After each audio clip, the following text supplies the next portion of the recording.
ലൂത്ത് നബി അലൈഹിസ്സലാത്തു വസ്സലാമിനും ഇബ്രാഹിം നബി അലൈഹിസ്സലാത്തു വസ്സലാമിന് ശേഷം ആദ്യമായി കുടുംബത്തോടെ ഹിജറ പോയ ആളാണ് മഹാനായ ഉസ്മാൻ ഇബ്നു അഫ്ഫാൻ റളിയല്ലാഹു അൻഹു.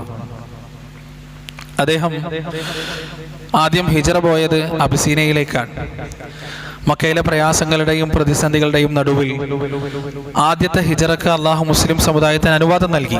ആദ്യമായി പുറപ്പെടുന്നത് ഉസ്മാൻ റളിയല്ലാഹു അൻഹുവും അദ്ദേഹത്തിന്റെ ഭാര്യ റുഖിയ റളിയല്ലാഹു അൻഹയുമാണ്. അവർ പോകുന്നത് അബിസീനയിലേക്കാണ്. അബിസീനയിൽ നിന്ന് ചില കിംവദന്തികൾ വരുന്നു. മക്കയിലെ ഖുറൈശികൾ മുഴുവൻ ഇസ്ലാം സ്വീകരിച്ചു എന്നും അതുകൊണ്ട് അവിടെ സമാധാനപരമായി ജീവിക്കാനുള്ളൊരു അന്തരീക്ഷം ഇപ്പോൾ ഉണ്ട് എന്നൊക്കെ ഒരു കിംവദന്തി, ഇല്ലാത്ത വാർത്ത വരുന്നപ്പോൾ ഉസ്മാൻ റളിയല്ലാഹുവിനും കുടുംബവും മക്കയിലേക്ക് തിരിച്ചു വന്നു. മക്കയിൽ അപ്പോൾ പക്ഷേ ഉണ്ടായിരുന്ന അവസ്ഥ പൂർവാധികം ശക്തിയോട് ഖുറൈശികൾ പീഡനങ്ങൾ തുടർന്നുകൊണ്ടേയിരിക്കുകയായിരുന്നു. അവർ വീണ്ടും അബിസീനയിലേക്ക് തന്നെ തിരിച്ചുപോയി.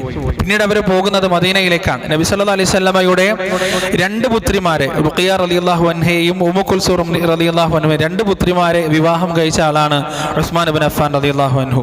അദ്ദേഹത്തിന് ബദർ യുദ്ധത്തിൽ പങ്കെടുക്കാൻ സാധിച്ചില്ല. ബദർ യുദ്ധം കഴിഞ്ഞ് സയ്യിദ് ഇബ്നു ഹാരിസ റളിയല്ലാഹു അൻഹു ബദർ യുദ്ധത്തിന്റെ വിജയ വാർത്തയുമായി തക്ബീറിന്റെ ധ്വനികളുമായി മദീനയിലേക്ക് വരുമ്പോൾ ഉസ്മാൻ ഇബ്നു അഫ്ഫാൻ റളിയല്ലാഹു അൻഹുവിന്റെ ഭാര്യ പ്രവാചകന്റെ പുത്രി റുഖിയ റളിയല്ലാഹു അൻഹയുടെ മയ്യിത്ത് അവർ കഫൻ ചെയ്യുകയായിരുന്നു. അങ്ങനെ ഒരു ദുരന്തം ഉസ്മാൻ റളിയല്ലാഹു അൻഹുവിന്റെ ജീവിതത്തിൽ ഉണ്ടായിട്ടുണ്ട്. അദ്ദേഹത്തിന്റെ ജീവിതത്തിൽ നമുക്ക് കാണാൻ കഴിയുക, ഇസ്ലാമിന് വേണ്ടി ഇത്രയധികം നിർലോഭം ചെലവഴിച്ച മറ്റൊരു സഹാബി നമുക്ക് കാണാൻ കഴിയില്ല. പ്രവാചകൻ എന്തു പറഞ്ഞു അതിനുവേണ്ടി ചെലവഴിക്കാൻ ഉസ്മാൻ റളിയല്ലാഹു അൻഹു തയ്യാറാണ്. മദീനയിലേക്ക് എത്തിയപ്പോൾ മദീനയിൽ മുസ്ലിങ്ങൾക്ക് വെള്ളം കുടിക്കാൻ ഒരു കിണറുണ്ടായിരുന്നില്ല. ആകെ ഉണ്ടായിരുന്ന ഒരു കിണർ ബിർ റൂമ എന്നൊരു കിണറായിരുന്നു. ആ കിണറാണെങ്കിൽ ഒരു യഹൂദിയുടെ അധീനതയിലാണ്. അയാൾ അതിൽ നിന്ന് വെള്ളം എടുക്കണമെങ്കിൽ മുസ്ലിങ്ങളുടെ കയ്യിൽ നിന്ന് കാശ് വാങ്ങിയിരുന്നു, പണം വാങ്ങിയിരുന്നു. ഈ അവസ്ഥ കണ്ടറിഞ്ഞ ഉസ്മാൻ ഇബ്നു അഫ്ഫാൻ റളിയല്ലാഹു അൻഹു 20,000 ദിർഹം കൊടുത്ത് ആ കിണർ വാങ്ങിക്കുകയും മുസ്ലിം ഉമ്മത്തിന് വേണ്ടി, പൊതു ഉപയോഗത്തിന് വേണ്ടി അത് വിട്ടുകൊടുക്കുകയും ചെയ്തു. അതുപോലെ തന്നെ മദീന പള്ളിക്ക് വേണ്ടി ആദ്യം സ്ഥലം വാങ്ങിയത് അബൂബക്കർ സിദ്ദീഖ് റളിയല്ലാഹു അൻഹു ആണ്. ആ പള്ളിയുടെ വിപുലീകരണത്തിന് വേണ്ടി അതിന്റെ ചുറ്റുമുള്ള സ്ഥലം ആവശ്യമായി വന്നപ്പോൾ ആ സ്ഥലം 25,000 ദിർഹം കൊടുത്ത് വാങ്ങുകയും അത് പള്ളിക്ക് വേണ്ടി വിട്ടുകൊടുക്കുകയും ചെയ്തത് മഹാനായ ഉസ്മാൻ ഇബ്നു അഫ്ഫാൻ റളിയല്ലാഹു അൻഹു ആണ്. മക്ക വിജയത്തിന് ശേഷം കഅബയുടെ പരിസരത്തുള്ള പള്ളി വിപുലീകരണത്തിന് വേണ്ടി സ്ഥലം ആവശ്യമായി വന്നു. അവിടെ 10,000 സ്വർണ്ണ നാണയങ്ങൾ കൊടുത്ത് ആ സ്ഥലം വാങ്ങിക്കുകയും പള്ളിക്ക് വേണ്ടി വിട്ടുകൊടുക്കുകയും ചെയ്തത് മഹാനായ ഉസ്മാൻ ഇബ്നു അഫ്ഫാൻ റളിയല്ലാഹു അൻഹു ആണ്.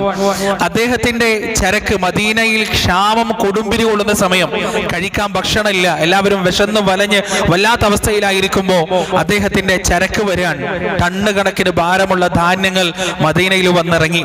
കച്ചവടക്കാര് ചുറ്റിലും തടിച്ചുകൂടി 10-ന് 15-ഉം 10-ന് 20-ഉം ലാഭം പറഞ്ഞു.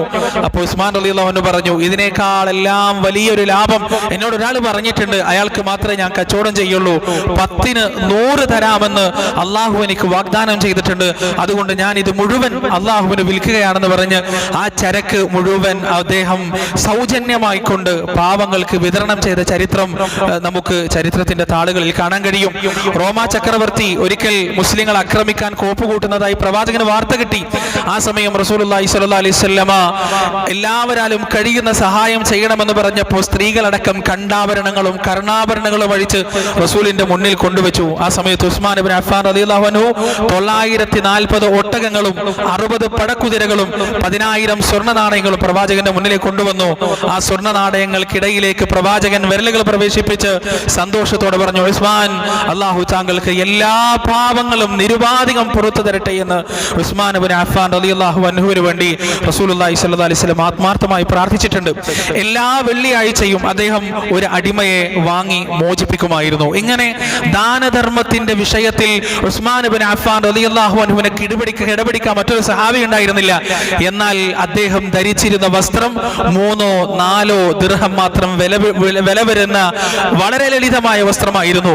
അദ്ദേഹം കഴിച്ചിരുന്ന ഭക്ഷണം വെറും ഉണക്ക റൊട്ടിയും സുർക്ക ഒക്കെയുമായിരുന്നു. ലളിതമായ ജീവിതം നയിക്കുമ്പോഴും അദ്ദേഹം ജനങ്ങൾക്ക് ആർഭാടമായ വിരുന്നൂട്ടി. പാവങ്ങൾക്ക് ആയിരങ്ങള് ദിനാറുകളും സ്വർണ്ണ നാണയങ്ങളും ചെലവഴിച്ചു. ഉമർ ഇബ്നുൽ ഖത്താബ് റളിയല്ലാഹു അൻഹു അദ്ദേഹത്തിന്റെ മരണശയ്യയിൽ 6 അംഗ സംഘത്തെ അടുത്ത ഭരണാധികാരിയെ തെരഞ്ഞെടുക്കുന്നതിന് വേണ്ടി നിയോഗിച്ചു. അവരെല്ലാം ഐക്യകണ്ഠേന മഹാനായ ഉസ്മാൻ ഇബ്നു അഫ്ഫാൻ റളിയല്ലാഹു അൻഹുവിനെ തെരഞ്ഞെടുക്കുകയുണ്ടായി.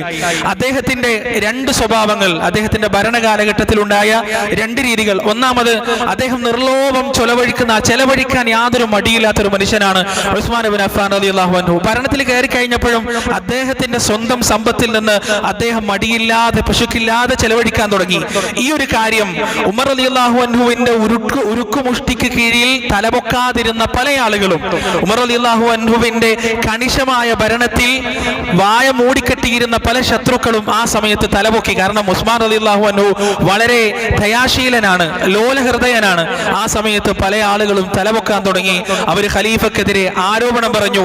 ഖലീഫ ഖജനാവിൽ നിന്ന് എടുത്തിട്ട് തന്റെ ഇഷ്ടത്തിനനുസരിച്ച് ചെലവഴിക്കുന്നു, തന്റെ ഇംഗിതത്തിനനുസരിച്ച് ചെലവഴിക്കുന്നു എന്ന് പറഞ്ഞ് അവർ കുപ്രചാരണം നടത്താൻ തുടങ്ങി. അതോടൊപ്പം തന്നെ ഉമർ റളിയല്ലാഹു അൻഹുവിന്റെ മരണത്തോടുകൂടി പ്രവിശാലമായ സാമ്രാജ്യമാണ് ഇസ്ലാമിൻ്റെത്. പല ജാതി മതങ്ങളും ജാതികളുമുള്ള നസാറാക്കളുണ്ട്, യഹൂദികളുണ്ട്, മജൂസികളുണ്ട്, വിവിധ തരത്തിലുള്ള സംസ്കാരമുള്ള ആളുകളുണ്ട്. ഈ ആളുകൾക്കിടയിലെല്ലാം ഉദ്യോഗസ്ഥന്മാർ ഖലീഫയെ ധിക്കരിക്കാൻ തുടങ്ങി, അനുസരിക്കാത്തൊരവസ്ഥ വരാൻ തുടങ്ങി. ആ സമയം ഉസ്മാൻ ഇബ്നു അഫ്ഫാൻ റളിയല്ലാഹു അൻഹു ചില ഉദ്യോഗസ്ഥന്മാരെ നീക്കം ചെയ്യേണ്ടതായി വന്നു.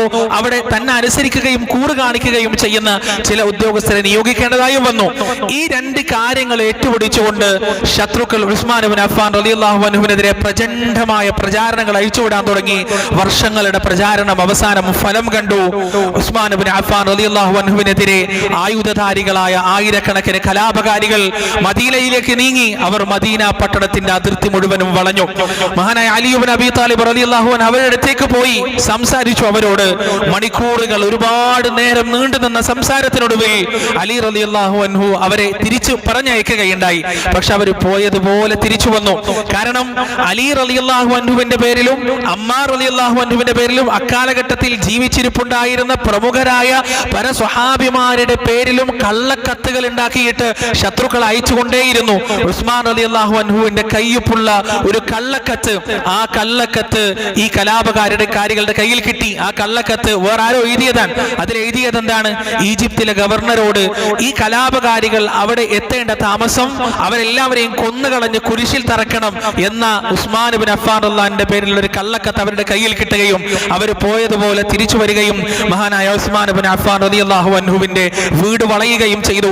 മദീന നിവാസികൾ, അന്ന് ജീവിച്ചിരിപ്പുണ്ടായിരുന്ന സഹാബികൾ യുദ്ധത്തിന് തയ്യാറായി. അവർ ആയുധമെടുത്തു. ഖലീഫ പറഞ്ഞു, അനങ്ങരുത്, എന്റെ രക്തമാണെങ്കിൽ ചിന്തട്ടെ, ഞാൻ മരിക്കട്ടെ.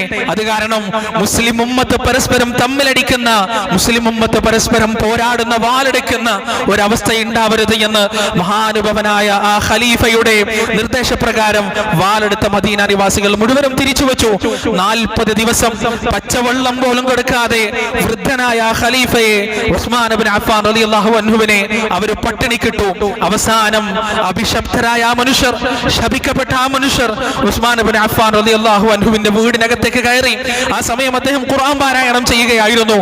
ഏത് കയ്യിലാണോ ഖുർആൻ പിടിച്ചിട്ടുള്ളത് ആ കൈ അവർ വെട്ടി. പിന്നീട് തുടരെ ഉസ്മാൻ ഇബ്നു അഫ്ഫാൻ റളിയല്ലാഹു അൻഹുവിന്റെ ശരീരത്തിലേക്ക് അവർ ആഞ്ഞാഞ്ഞു വെട്ടി.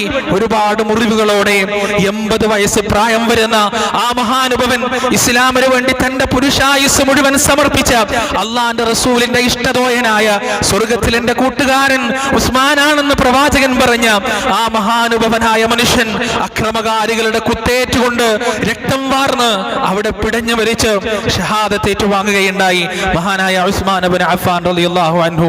പ്രിയപ്പെട്ടവരെ, അന്ന് മുസ്ലിം ഉമ്മത്തിന്റെ ഐക്യം എന്നേക്കുമായി ഛിന്ന ഭിന്നമായി. പിന്നീടുള്ള ചരിത്രം വേദനിക്കുന്നതാണ്, പ്രയാസത്തിൻ്റെതാണ്, മുസ്ലിങ്ങൾ തമ്മിൽ വാളെടുത്ത് പോരാടുന്നതിൻ്റെതാണ്.